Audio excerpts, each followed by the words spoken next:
17 ans de mariage, 3 enfants, une vie parfaite. Et puis, j'ai trouvé les messages. 6 mois de mensonges. Elle avait prévu un dîner vendredi soir avec son amant. J'ai réservé la table juste à côté de la leur et j'y ai emmené sa femme comme cavalière. Ce qui s'est passé ensuite a fait le tour d'Internet. Je m'appelle Olivier Bertrand. J'ai 44 ans et jusqu'à il y a 3 semaines, je pensais avoir un mariage solide. Je suis avocat associé chez Garnier et Associés, un cabinet d'avocats de taille moyenne dans le 8e arrondissement de Paris. Les horaires sont brutaux. Les dossiers sont exigeants, mais le travail paie assez bien pour nous offrir une maison bourgeoise à Saint-Germain-en-Laye et payer les frais de scolarité de l'école privée catholique pour nos 3 enfants. Ma femme, Laurence, est directrice des ressources humaines chez Santelli, un grand groupe médical. C'est une femme intelligente, organisée, qui a toujours su gérer les gens, ou du moins c'est ce que je croyais. Nous nous sommes rencontrés à l'université, à Paris-Dauphine. Nous étions tous les deux ambitieux et avides de succès. Elle étudiait le management des RH tandis que je trimais en droit. Nous nous sommes mariés jeunes, peut-être trop jeunes, mais ça fonctionnait. Ou du moins, je le croyais. Chloé est arrivée quand Laurence avait 23 ans. Puis Théo 3 ans plus tard, et enfin la petite Zoé. 3 enfants, 3 personnalités différentes, tous ayant besoin d'attention. Ni Laurence ni moi n'avions assez de temps à leur consacrer. C'est là que les fissures ont commencé à apparaître, je suppose. Non pas que je les ai vues.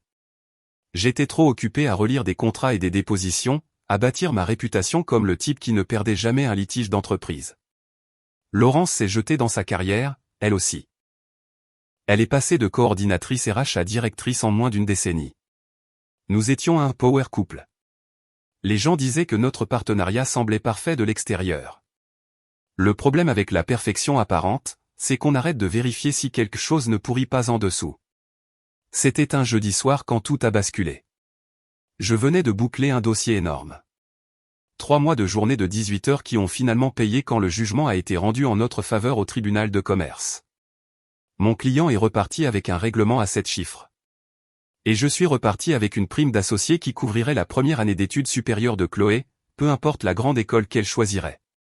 J'étais épuisé mais satisfait, prêt à m'effondrer dans un lit et peut-être prendre un long week-end pour me reconnecter avec ma famille. Je suis rentré vers 23 heures. La maison était sombre, à l'exception de la lumière de la cuisine. La voiture de Laurence, une Audi, était dans l'allée, ce qui m'a surpris. Elle m'avait envoyé un texto plus tôt disant qu'elle retrouvait son amie Emma pour prendre un verre après le travail. Je pensais qu'elle rentrerait en Uber. À l'intérieur, j'ai trouvé une assiette de pâtes recouverte sur le comptoir avec un post-it, je t'ai gardé le dîner. Longue journée, je suis au lit. Elle. J'ai réchauffé le plat et je me suis assis au comptoir, faisant défiler mes emails sur mon téléphone en mangeant. C'est là que j'ai remarqué l'iPad de Laurence posé sur la table de la cuisine, l'écran encore allumé. Elle avait dû regarder quelque chose avant de monter. La mise en veille ne s'était pas encore activée. Normalement, je n'aurais pas regardé. Je ne suis pas du genre jaloux. Je ne l'ai jamais été. La confiance était le fondement sur lequel Laurence et moi avions bâti notre mariage. Ou du moins, c'est ce que je me répétais, mais quelque chose m'a poussé à jeter un coup d'œil. Peut-être était-ce l'instinct. Peut-être était-ce l'univers qui me forçait enfin à prêter attention. L'application de messagerie était ouverte, pas les SMS classiques, mais une de ces applications de chat crypté type Signal ou Telegram que les gens utilisent quand ils ne veulent pas laisser de traces. Le nom en haut affichait simplement C.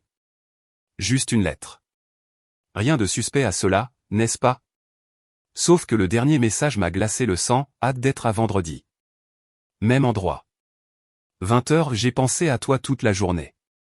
En dessous, la réponse de Laurence, envoyée il y a seulement 20 minutes, moi aussi. Je dirai à Olivier que j'ai une réunion RH tardive. Il ne pose plus jamais de questions là-dessus. J'ai fixé cet écran d'iPad pendant ce qui m'a semblé être 1 heure, mais qui n'était probablement que 2 minutes. Mes pâtes étaient oubliées, refroidissant dans l'assiette à côté de moi. Les messages continuaient de défiler. Des semaines de conversation, peut-être des mois. Je ne les ai pas tous lus. Pas besoin. Le schéma était assez clair. C'était Cédric. Ça devait être lui. Laurence avait commencé à fréquenter une salle de sport très haut de gamme il y a 6 mois. Elle rentrait à la maison en parlant de son nouveau coach et de la façon dont il l'aidait à se sentir forte à nouveau. Cédric Faure, propriétaire du club L'Élite dans le centre de Paris. Elle m'avait montré son Instagram une fois, un type sculpté d'une quarantaine d'années avec un genre de sourire qui faisait probablement faiblir les genoux des femmes. Je l'avais encouragé. Je lui avais dit que c'était génial qu'elle prenne du temps pour elle. Quel idiot j'avais été. Mon premier instinct fut de monter 4 à 4 les escaliers, de la réveiller et d'exiger des réponses, de lui jeter l'iPad au visage, de la regarder bafouiller des explications. Mais quelque chose m'a arrêté. Peut-être était-ce l'avocat en moi. La partie qui sait qu'on ne confronte jamais quelqu'un tant qu'on n'a pas toutes les preuves alignées. Ou peut-être était-ce quelque chose de plus profond. Une compréhension froide que cela nécessitait de la stratégie, pas de l'émotion. J'ai pris des photos de l'écran avec mon propre téléphone. Chaque message que je pouvais trouver. Puis j'ai soigneusement reposé l'iPad exactement là où il était, l'écran toujours allumé, et j'ai fini mes pâtes comme si de rien n'était. Chaque bouchée avait un goût de carton, mais j'ai mâché méthodiquement, me forçant à maintenir la routine. Quand je suis monté, Laurence dormait, ou faisait semblant. La lampe de chevet projetait une lumière douce sur son visage. 17 ans que je regardais ce visage. 17 ans à croire que je connaissais la personne derrière. Je me suis mis en pyjama dans le noir, je me suis glissé sous la couette et je suis resté là à fixer le plafond. Mon esprit passait en revue les possibilités, les scénarios, les implications juridiques, le régime de la communauté réduite aux acquêts, 3 enfants mineurs, ses revenus contre les miens, les actifs à diviser, la garde alternée. Je montais déjà le dossier, même si une partie de moi espérait avoir tort. Vendredi était dans un jour. Même endroit, 20h. J'avais besoin de savoir où était ce même endroit. Le lendemain matin, je me suis réveillé avant mon réveil. Laurence était déjà sous la douche. Son téléphone chargeait sur la table de nuit. Je l'ai pris. Son code était l'anniversaire de Chloé, ça n'avait pas changé depuis des années, et j'ai ouvert l'application de chat crypté. D'autres messages de la nuit. Cédric lui disant qu'il n'arrivait pas à dormir en pensant à elle. Laurence répondant qu'elle avait rêvé de lui. Le genre de conversation intime qui aurait dû avoir lieu entre nous mais qui n'avait pas eu lieu depuis des années. J'ai remonté le fil, trouvé le nom du restaurant, le Ciel de Paris, ce restaurant gastronomique au 56e étage de la tour Montparnasse. Table près de la fenêtre avec vue sur la tour Eiffel, réservation au nom de Faure. 20h j'ai tout mémorisé, puis remis son téléphone exactement là où il était. Laurence est sortie de la salle de bain enveloppée dans une serviette, les cheveux mouillés. Elle a souri en me voyant réveillé. Bonjour. Je ne t'ai pas entendu rentrer hier soir. Comment s'est passé le procès? Sa voix était chaleureuse, décontractée, comme si rien au monde n'allait de travers. Comme si elle n'avait pas envoyé de texto à un autre homme à propos de leur rendez-vous secret du vendredi pendant que je dormais à côté d'elle. Gagné, dis-je, imitant son ton. Le jugement a été rendu en 2 heures. C'est incroyable. Elle a traversé la chambre, m'a embrassé sur le front. J'ai senti son shampoing, la même marque qu'elle utilisait depuis des années. Je suis si fier de toi. On devrait fêter ça. Peut-être ce week-end, ai-je répondu. J'ai beaucoup de paperasse de suivi à gérer d'abord. Elle a hoché la tête, se dirigeant déjà vers le dressing pour choisir sa tenue du jour. J'ai cette réunion RH tardive vendredi soir. Je ne serai probablement pas rentré avant 21h ou plus. Et voilà. Le mensonge livré avec fluidité, répété. Combien de fois avais-tu fait ça? Pas de problème, dis-je, ma voix stable. Je commanderai des pizzas pour les enfants. Laurence m'a souri à travers le miroir alors qu'elle tenait 2 chemisiers, hésitant entre eux. Tu es le meilleur, tu le sais ça? J'ai souri en retour, essayant juste d'être un bon mari. Si elle a perçu la dureté dans mon ton, elle ne l'a pas montré. Elle a choisi le chemisier bleu, celui qui faisait ressortir ses yeux, et a continué à se préparer pour une autre journée à prétendre que notre mariage allait bien. J'ai regardé cette femme avec qui j'avais partagé ma vie effectuer sa routine, et je n'ai ressenti absolument rien d'autre qu'une froide détermination. Le vendredi matin a commencé comme n'importe quel autre. Laurence m'a embrassé pour me dire au revoir à 7h30, thermos de café à la main, me rappelant qu'elle serait en retard ce soir à cause de cette réunion RH. J'ai regardé son Audi reculer hors de l'allée et disparaître dans la rue bordée d'arbres, ne ressentant rien d'autre qu'un calcul froid. J'avais passé la journée précédente à faire ce que je fais de mieux, monter un dossier en béton, pas pour le tribunal cette fois, mais contre ma propre femme. D'abord, j'ai appelé mon frère, non pas pour un soutien émotionnel, mais parce que Julien travaillait dans l'analyse forensique numérique pour une entreprise de cybersécurité. Si quelqu'un pouvait m'aider à tout documenter sans me trahir, c'était lui. Besoin d'un service, lui ai-je dit lors d'un déjeuner dans une brasserie calme de l'autre côté de Paris. J'ai fait glisser mon téléphone sur la table, lui montrant les captures d'écran des messages de Laurence. Le visage de Julien s'est durci en faisant défiler. « Olivier, je suis désolé, mec. Depuis combien de temps ça dure ? Au moins 6 mois, peut-être plus. J'ai besoin de tout savoir. Chaque message, chaque appel, chaque endroit où elle est allée. Tu peux faire ça sans qu'elle le sache ? » Il a hoché la tête lentement. Je peux cloner les données de son téléphone à distance si tu peux me donner accès à son iCloud pendant juste 5 minutes. Tout y est sauvegardé. Messages, photos, historique de localisation. Elle ne le saura jamais. Fait. Elle laisse son ordinateur portable à la maison la plupart des matins. Julien a sorti une petite clé USB. Installe ce logiciel. Il tournera en arrière-plan, synchronisera tout vers un serveur sécurisé que je contrôle. Ça prend environ 3 minutes. Cet après-midi-là, pendant que Laurence était au travail et les enfants à l'école, j'ai suivi les instructions de Julien. Le logiciel s'est installé silencieusement et a commencé son travail. En 1 heure, Julien m'a envoyé un texto, j'ai tout. C'est pire que ce que tu pensais. Appelle-moi ce soir. Mais je ne pouvais pas encore me concentrer là-dessus. J'avais une autre pièce à mettre en place. J'avais fait mes recherches sur Cédric Faure. 30 minutes de recherche Google m'ont dit tout ce dont j'avais besoin. Propriétaire du club de sport L'Élite, marié à une certaine Mélissa Faure depuis 12 ans. Elle dirigeait la galerie Faure, une galerie d'art contemporain dans le Marais qui exposait des artistes émergents. Le site web de la galerie indiquait son email.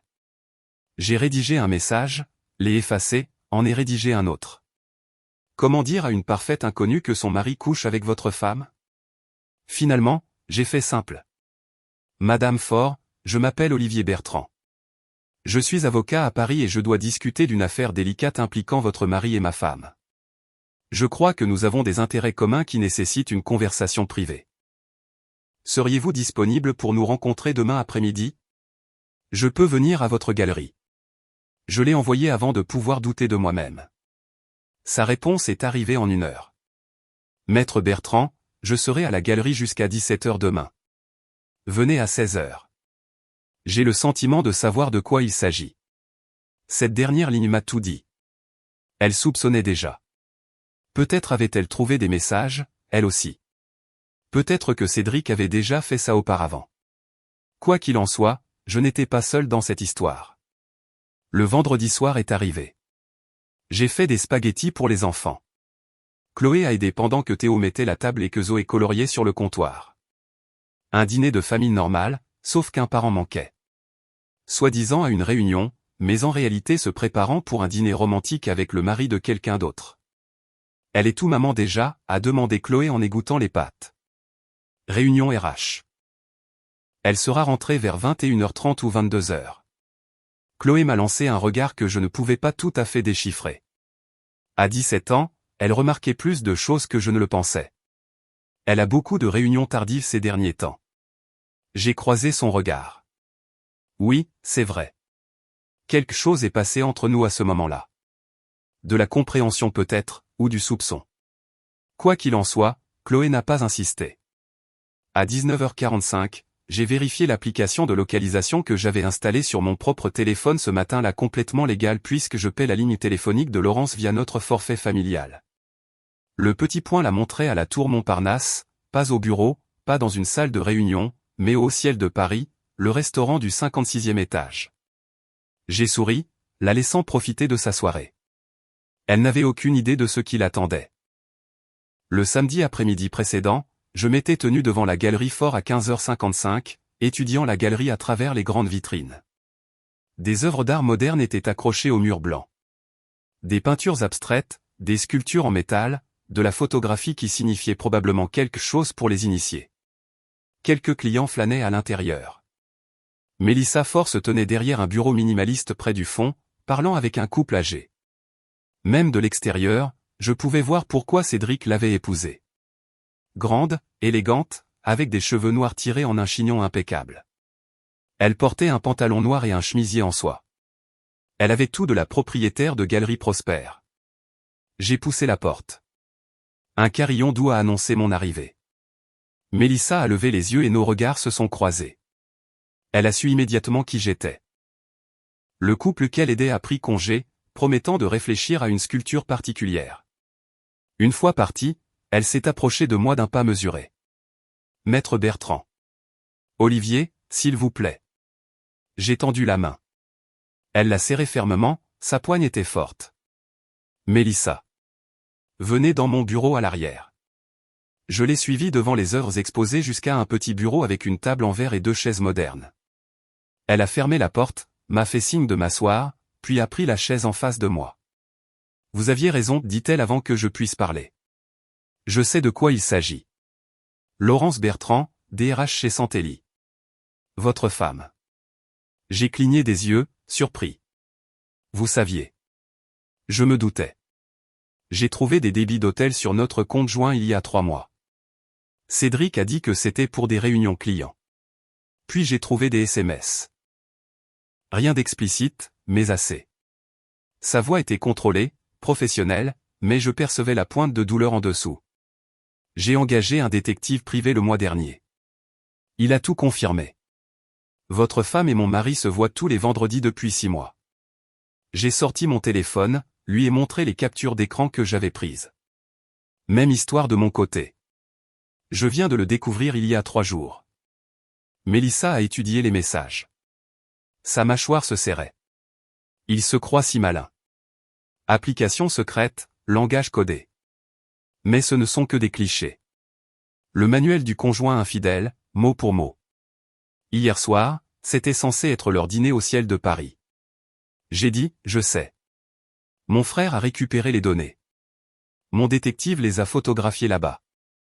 Table près de la fenêtre, champagne, la totale. Elle a sorti son propre téléphone, a fait défiler des photos. Ils étaient là. Laurence dans une robe rouge que je n'avais jamais vue. Cédric dans un costume coûteux. Riant tous les deux comme des adolescents amoureux. Mon estomac s'est retourné, mais j'ai gardé ma voix stable. Je veux proposer quelque chose. Pas exactement une vengeance, mais la justice. Mélissa s'est adossée, m'étudiant avec des yeux perçants. Je vous écoute. Ils ont un autre dîner prévu. Vendredi prochain, même restaurant. Je veux être à la table juste à côté de la leur, et je veux que vous soyez là avec moi. Un lent sourire s'est étendu sur son visage. Vous voulez les confronter publiquement? Pas immédiatement. D'abord, je veux qu'ils nous voient ensemble. Laissons-les s'interroger, paniquer, s'agiter. Puis, quand le moment sera venu, nous présentons tout. Messages, photos, chronologie, tout ça devant témoin. Vous êtes avocat, observa TL. C'est stratégique. C'est nécessaire. Ils nous ont pris pour des imbéciles en privé pendant des mois. Un retour de bâton me semble approprié. Mélissa est restée silencieuse un moment, puis a hoché la tête. J'en suis. Mais je veux quelque chose en retour. Dites-moi. Cédric cache de l'argent. La salle de sport fait de bons bénéfices, mais j'ai vu des incohérences dans nos comptes. Je pense qu'il détourne des fonds, qu'il se prépare à me quitter. Je veux votre aide pour documenter ça. Une aide juridique. Considérez que c'est fait. Je demanderai à l'expert financier de mon cabinet d'examiner cela discrètement. Elle a tendu la main à nouveau. Alors nous avons un accord. Olivier, donnons-leur un vendredi soir qu'ils n'oublieront jamais. J'ai serré sa main, ressentant le premier véritable sens de but que j'avais eu depuis la découverte de Liaison. Ce n'était pas de la colère ou des sentiments blessés. C'était une question de contrôle, de reprendre le récit de ma propre vie. Une semaine, dis-je. Faisons en sorte que ça compte. La semaine s'est traînée comme une peine de prison. Chaque matin, Laurence m'embrassait pour me dire au revoir avec ce même sourire répété. Chaque soir, elle rentrait et jouait l'épouse et la mère dévouée. Nous préparions le dîner ensemble, aidions les enfants aux devoirs, regardions la télé côte à côte sur le canapé. La famille de banlieue parfaite. Sauf que je connaissais la vérité maintenant et je comptais les heures jusqu'à vendredi. Mercredi après-midi, j'ai retrouvé Julien à son bureau à La Défense. Il avait tout compilé depuis le téléphone de Laurence, un dossier numérique de sa trahison, organisé et horodaté comme des preuves pour un procès. 6 mois de messages, a dit Julien en faisant glisser une clé USB sur son bureau. 247 échanges avec Cédric Faure. Réservation d'hôtel au Fouquet's, à l'hôtel Coste, et ce petit boutique hôtel à Deauville. Débit sur sa carte de crédit personnel pour de la lingerie, du parfum, même un week-end à Londres. Elle t'a dit que c'était une conférence professionnelle. J'ai senti ma mâchoire se serrer. Londres le mois dernier, 3 jours. Elle t'a dit que c'était une conférence RH, c'est ça? Ouais. J'ai même gardé les enfants en solo ce week-end-là.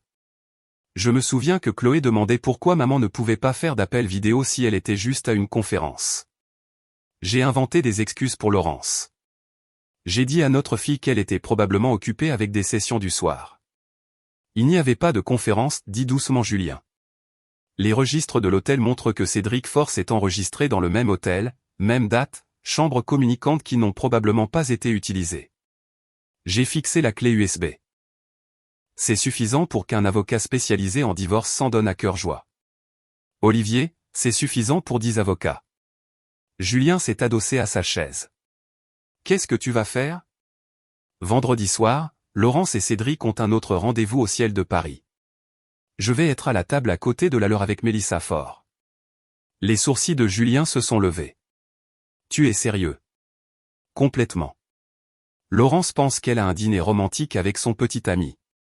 Au lieu de ça, elle va découvrir que la femme de son petit ami et son propre mari ont comparé leurs notes. C'est audacieux. Mais qu'en est-il des enfants? Chloé a 17 ans. Elle va entendre parler de ça. J'y pensais constamment. Chloé était assez âgée pour comprendre ce qui se passait. Assez âgée pour être blessée par ça, mais elle méritait aussi la vérité. Chloé soupçonne déjà quelque chose, dis-je. Elle a fait une remarque la semaine dernière sur les réunions tardives de Laurence. Les enfants ne sont pas stupides. Non, ils ne le sont pas. Julien m'a étudié attentivement. Tu tiens le coup? Vraiment? Je fonctionne. C'est tout ce que je peux gérer pour l'instant. Jeudi soir, j'ai appelé le restaurant. Je dois faire une réservation pour vendredi à 20h. Une table pour 2 et j'ai besoin d'être placé à côté d'une réservation existante spécifique. L'hôtesse semblait confuse. Monsieur, nous n'organisons généralement pas les places en fonction d'autres groupes. J'en suis conscient, mais c'est une circonstance particulière. La réservation est au nom de Faure, 20h, table-fenêtre. Je suis prêt à payer un supplément pour m'assurer que ma table soit positionnée adjacente à la leur. Il y eut un long silence. Puis-je demander pourquoi? Affaire personnelle. Je vous assure que cela ne causera pas de perturbation majeure, juste une conversation qui doit avoir lieu dans un cadre spécifique. Un autre silence. Laissez-moi parler avec mon directeur. 5 minutes plus tard, elle est revenue. Monsieur, mon directeur dit que nous pouvons accéder à votre demande. 200 € de frais de placement en plus de votre addition. Marché conclu. La réservation est au nom de Bertrand. Olivier Bertrand. Confirmé pour vendredi à 20h. Nous vous mettrons à la table 17, adjacente au groupe Faure à la table 16. J'ai raccroché et envoyé un texto à Mélissa. Tout est prêt. Vendredi, 19h45. Je passe te prendre. Sa réponse est arrivée immédiatement. Je serai prête. Je porterai ma meilleure armure. Le vendredi matin est arrivé avec un soleil inhabituel pour Paris. Laurence rayonnait pratiquement au petit déjeuner, fredonnant en faisant le café. Elle avait déjà préparé sa tenue pour ce soir. Cette robe rouge, celle des photos que le détective de Mélissa avait prises la semaine dernière. Journée spéciale, demandai-je nonchalamment en versant des céréales pour Zoé. Laurence a jeté un coup d'œil, a souri. Je me sens juste bien, hâte d'être au week-end. Moi aussi, répondis-je, croisant son regard. Je pense que ce week-end va tout changer. Si elle a saisi le double sens, elle ne l'a pas montré. Elle a embrassé la tête de Zoé, a attrapé son sac à main et s'est dirigée vers la porte. À ce soir, tard. Ne m'attends pas. Oh, je t'attendrai, lui dis-je alors qu'elle s'éloignait. Je t'attendrai, c'est sûr. Après son départ, Chloé est descendue déjà habillée pour le lycée. Elle m'a regardé avec ses yeux perspicaces de 17 ans. Papa, tout va bien? J'aurais pu mentir. J'aurais dû, probablement, mais j'en avais marre des mensonges. Pas encore, ma chérie. Mais ça va aller. À 19h30, je me tenais devant mon dressing, décidant quoi porter pour le rendez-vous de ma femme avec un autre homme. J'ai opté pour un costume gris anthracite, chemise blanche, sans cravate, professionnel mais pas formel. Le genre de tenue qui disait que j'avais le contrôle. Théo a frappé à la porte de ma chambre. Papa, tu vas où? Dîner d'affaires, dis-je, ce qui n'était pas entièrement un mensonge. C'était du business, le business de mettre fin à mon mariage avec dignité. Un vendredi soir, parfois les réunions importantes ont lieu à des moments inconvenants. J'ai conduit jusqu'à la galerie de Mélissa dans le Marais, arrivant à 19h45 précise. Elle attendait dehors, éblouissante dans une robe noire qui en imposait. Ses cheveux noirs tombaient librement sur ses épaules, et elle portait des talons qui la mettaient presque à ma hauteur. Prêt, demandai-je alors qu'elle se glissait sur le siège passager. Plus que prête. Allons-y. Nous sommes arrivés à la tour Montparnasse à 20h05, délibérément en retard. Laissez Laurence et Cédric s'installer d'abord. Les laisser penser qu'ils avaient toute la soirée devant eux. Le trajet en ascenseur jusqu'au 56e étage a semblé éternel. Mélissa se tenait à côté de moi, calme et sereine, tandis que mon cœur martelait mes côtes. C'était vraiment en train d'arriver. L'hôtesse a reconnu mon nom immédiatement. Monsieur Bertrand, votre table est prête, par ici.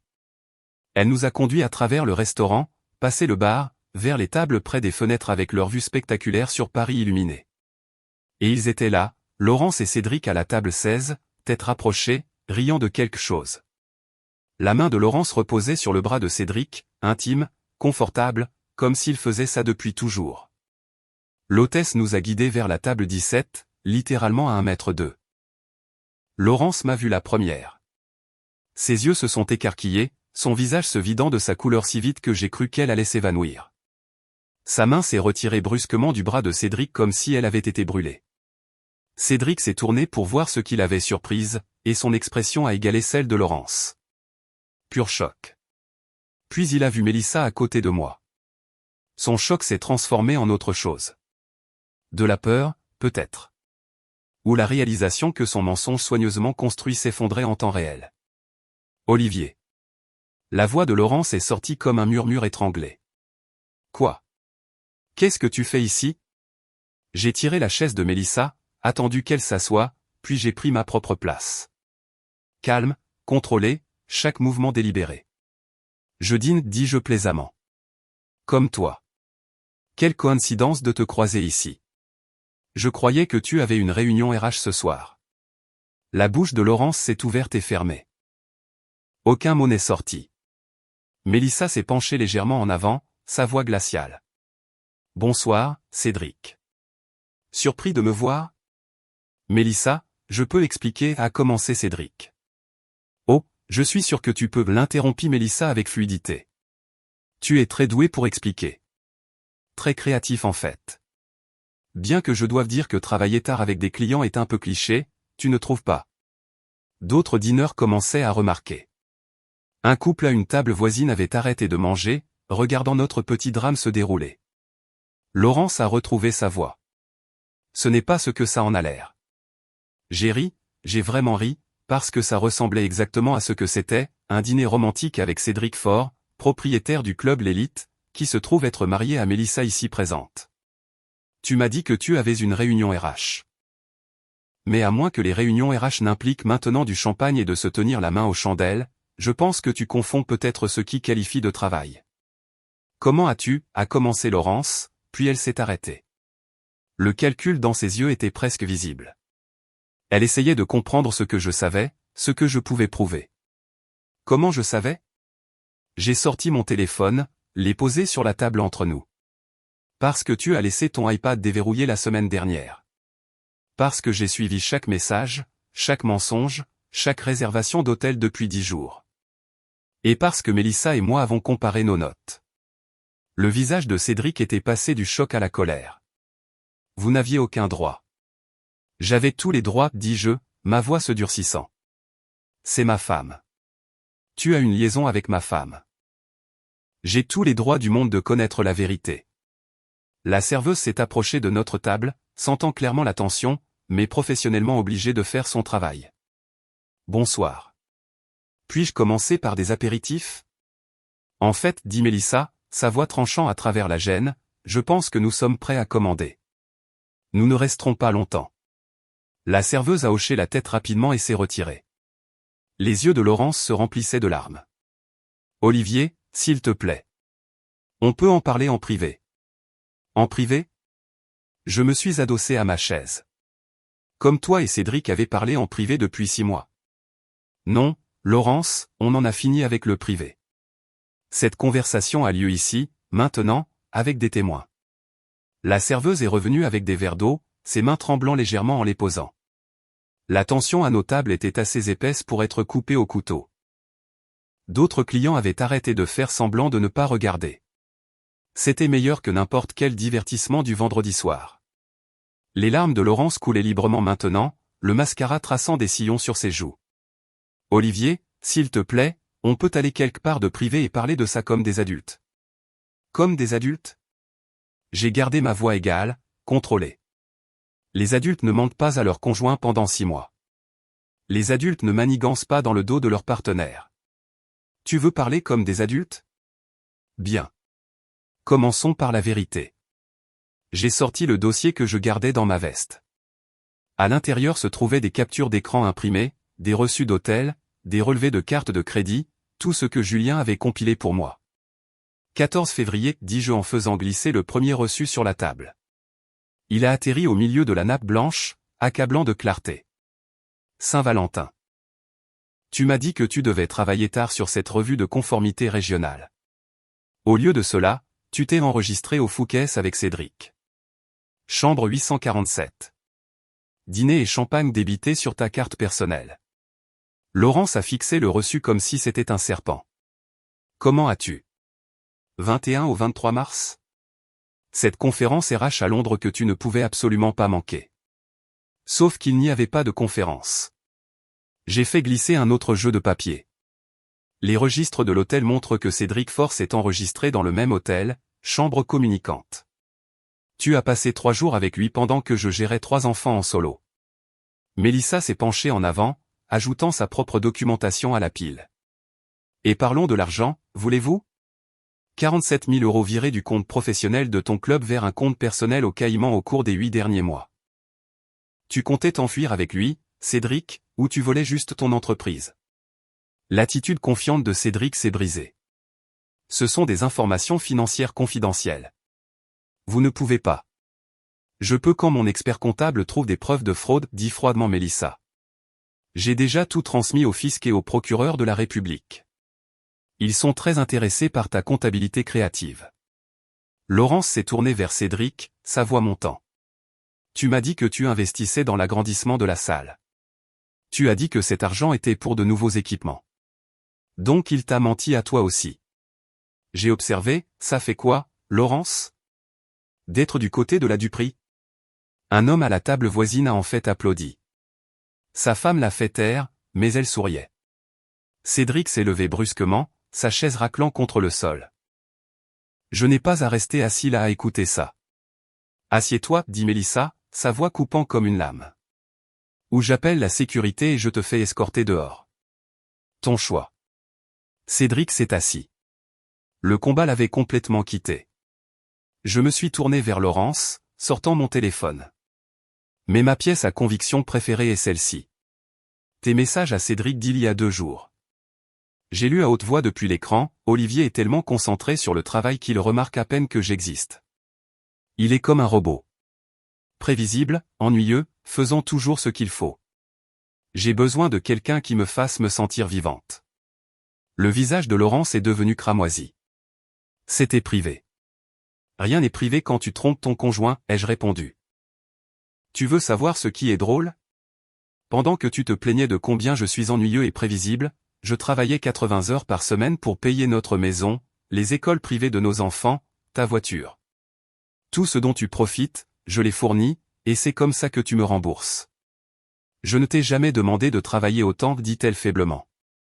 Non, tu as juste aimé dépenser l'argent que je gagnais. Je me suis adossé, me sentant étrangement calme. La colère s'était consumée, ne laissant qu'une clarté froide. Voici ce qui va se passer.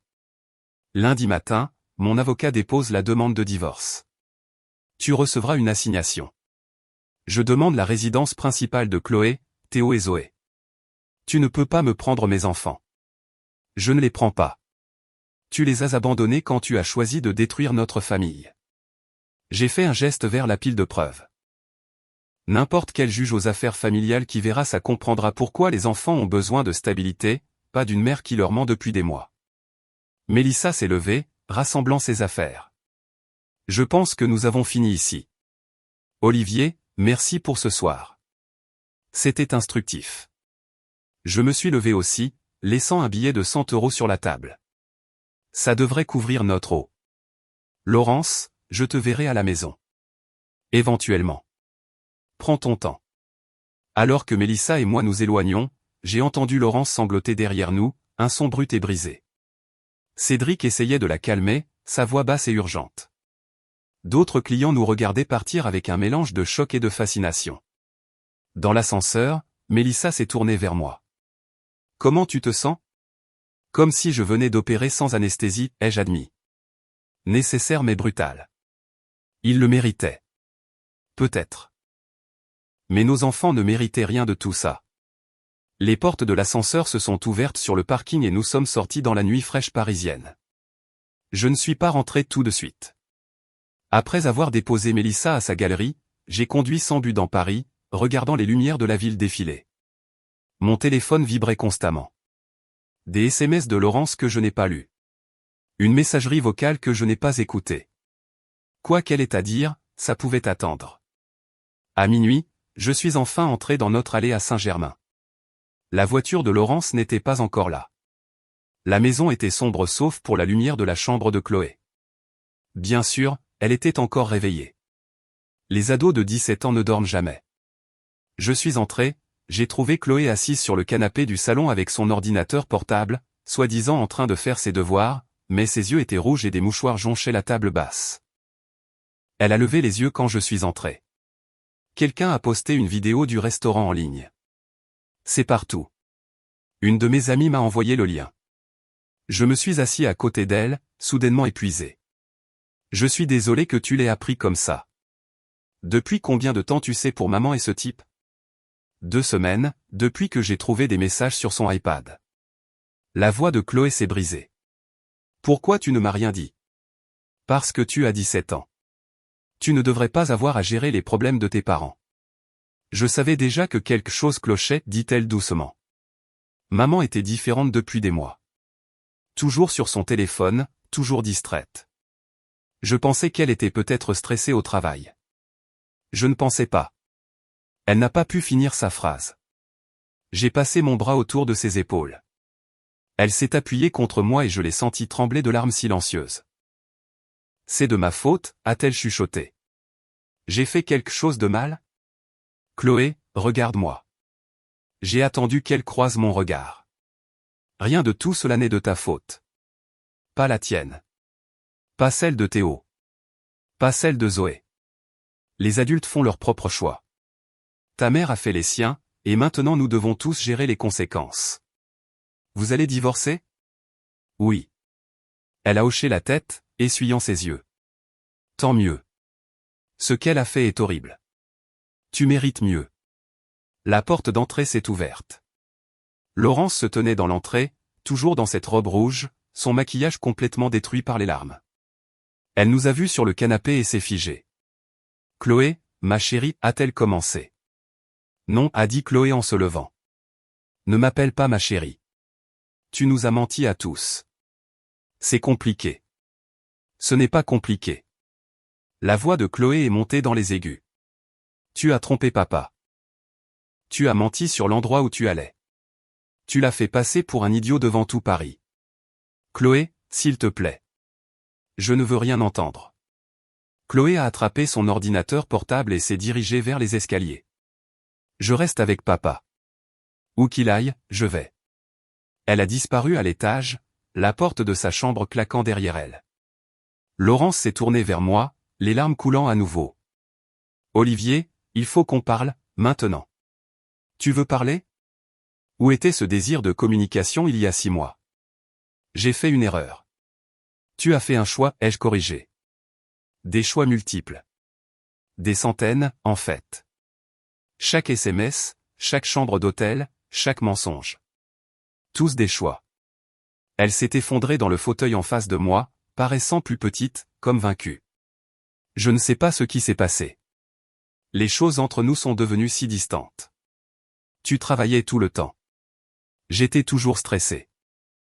Cédric me prêtait de l'attention. Il me faisait me sentir vu. Donc, c'est de ma faute parce que je travaillais trop pour soutenir notre famille. Non, ce n'est pas ce que je voulais dire. C'est juste. Je me sentais invisible. Tu n'étais pas invisible, Laurence. Je te voyais tous les jours. Je rentrais vers toi tous les soirs. J'étais là. Je me suis levé, soudainement trop fatigué pour cette conversation.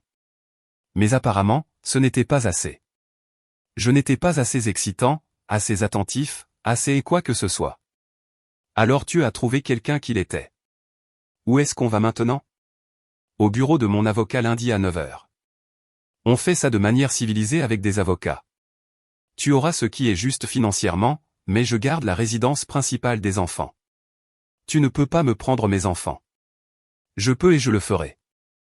N'importe quel juge se rangera du côté du parent qui n'a pas commis d'adultère et n'a pas menti à sa famille pendant 6 mois. Je me suis dirigé vers les escaliers. Je dors dans la chambre d'amis ce soir. Demain, tu commences à chercher un appartement. Tu as 30 jours. Olivier, s'il te plaît. Bonne nuit, Laurence. Je suis monté, j'ai vérifié Théo et Zoé, tous deux endormis, heureusement inconscients que leur monde était sur le point de changer. Puis je me suis arrêté à la porte de Chloé, j'ai frappé doucement. Entre. Elle était assise sur son lit, toujours habillée, fixant son téléphone. Tout le monde le sait, papa.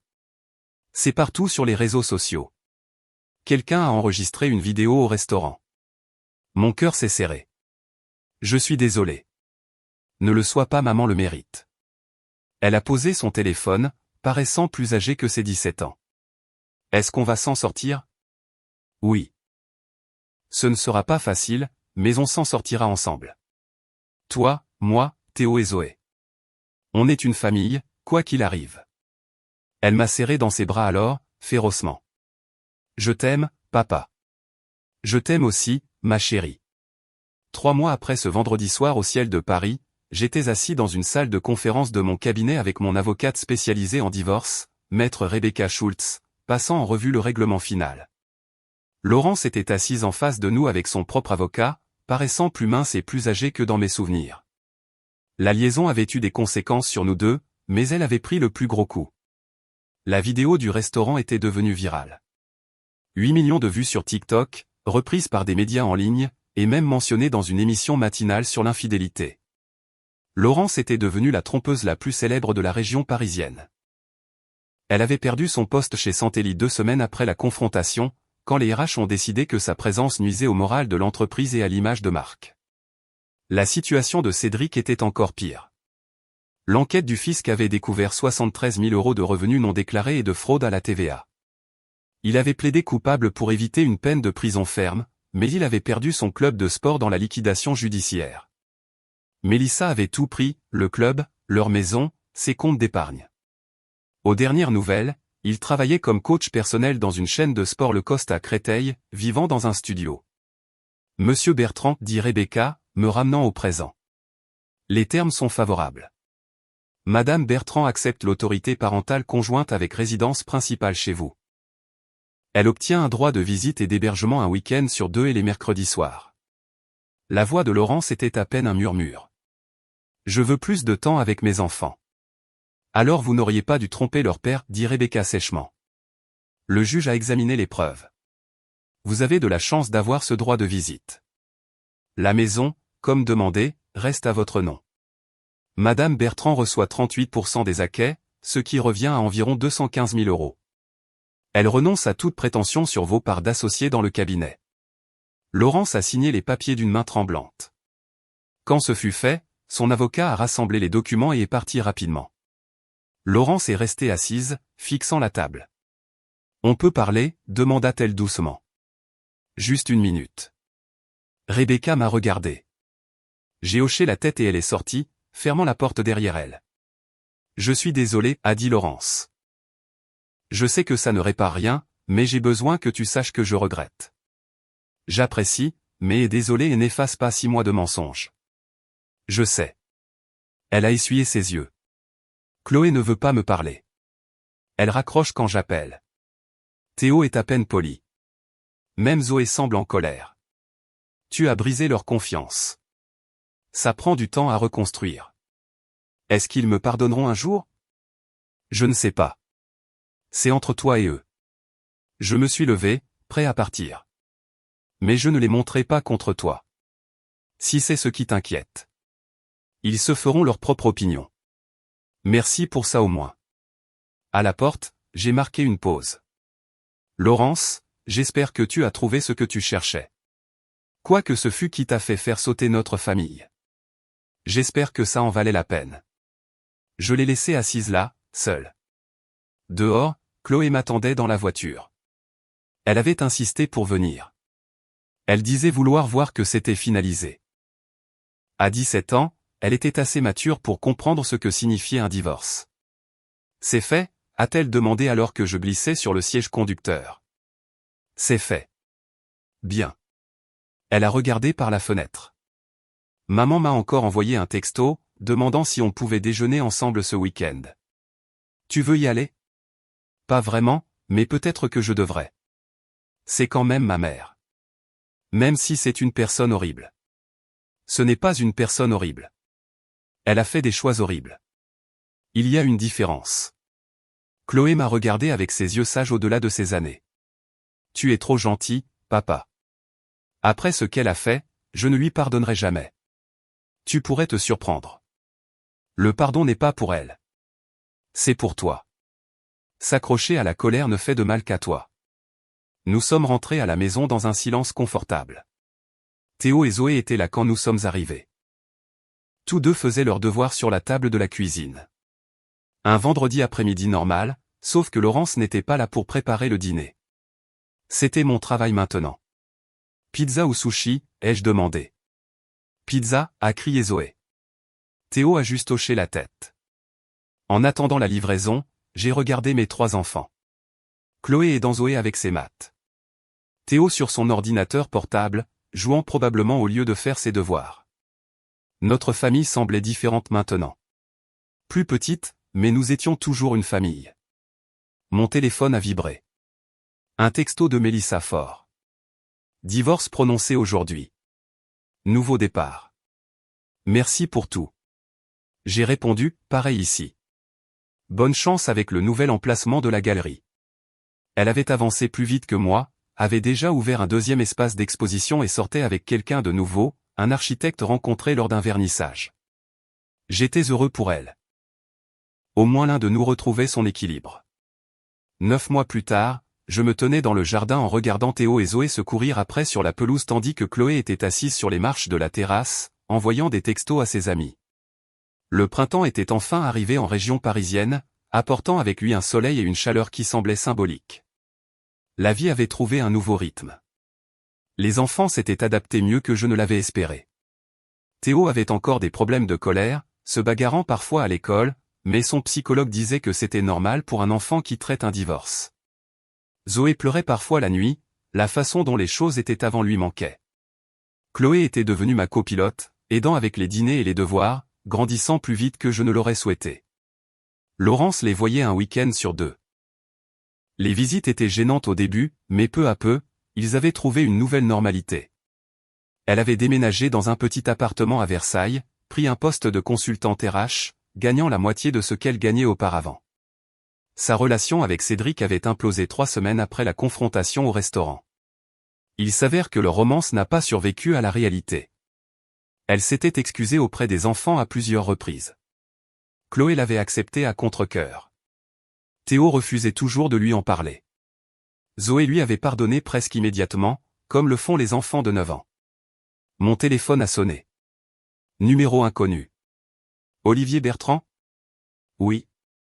Maître Bertrand, ici Catherine Wu de l'Ordre des avocats.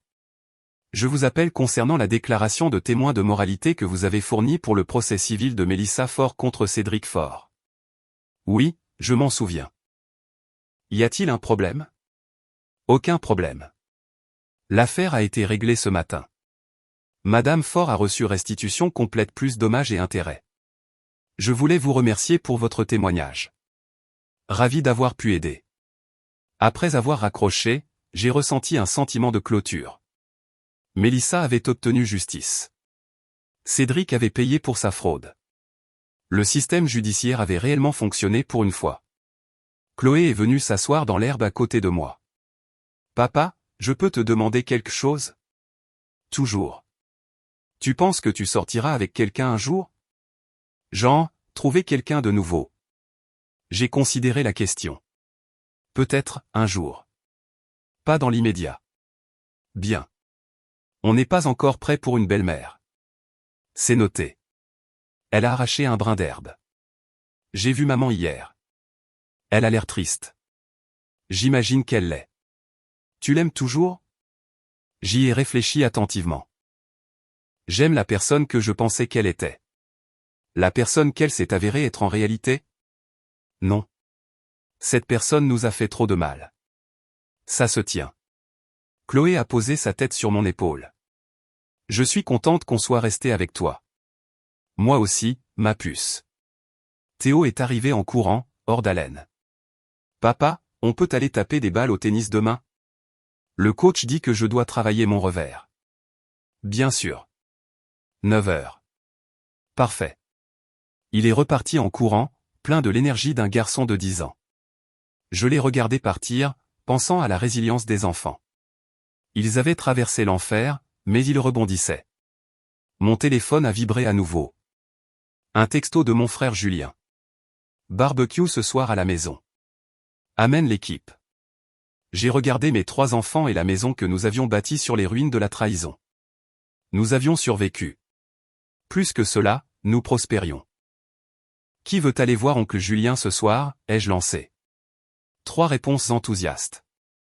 Zoé est arrivée en courant, Théo juste derrière elle. Chloé s'est levée, brossant l'herbe de son jean. Alors que nous rentrions à l'intérieur pour nous préparer, j'ai ressenti quelque chose que je n'avais pas ressenti depuis des mois.